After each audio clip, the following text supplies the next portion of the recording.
Well, hello there. Today I want to talk to you about something that's really exciting, something that gives everyone an equal voice. Yep, I'm talking about voting. But it isn't just any old story. It's about how voting has changed over the years. So grab a snack, get comfy, because by the end of this chat, you will see why your vote is as powerful as anyone else's. Now, let me take you back in time. Way back before we had the nice little private booths we use today. Back then, people voted out loud.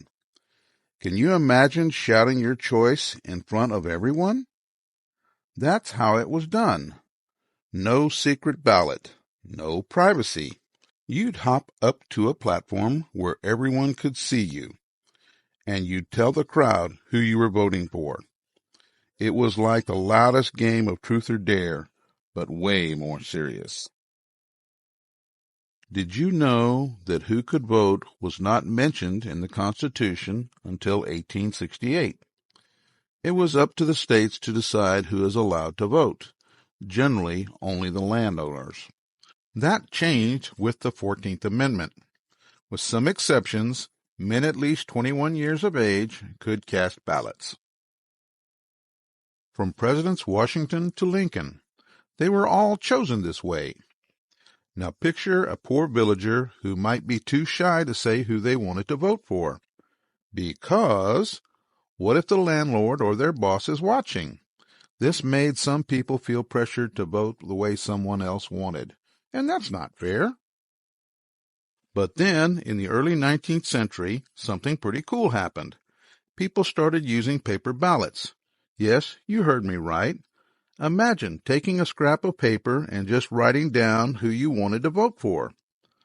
Political parties printed up what looked like train tickets, with the names of the party members on it. All a member had to do was drop the card into the ballot box. This is where the term straight ticket came from.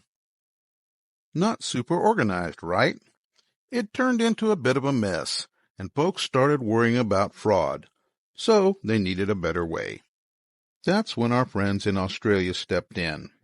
They created a standardized ballot, like a giant checklist printed by the government. This was a game changer. Suddenly voting became safer and more private. The Americans couldn't resist. By 1888, New York and Massachusetts were ready to give it a try. Can you imagine the first person using an Australian ballot? They must have felt like they were holding up a treasure map. But wait, there was a big debate. Some people thought that we should all vote out loud because it kept everyone accountable to the public. They worried if you wanted to hide your vote, maybe you were being selfish. Can you see how that might make someone think twice? On the flip side, others shouted, "No way!" They wanted everyone to feel safe when voting, especially those who might be afraid to speak up. In 1920, women got the right to vote. In 1971, the minimum age to vote was lowered to 18 years old. This is why secret ballots became so important.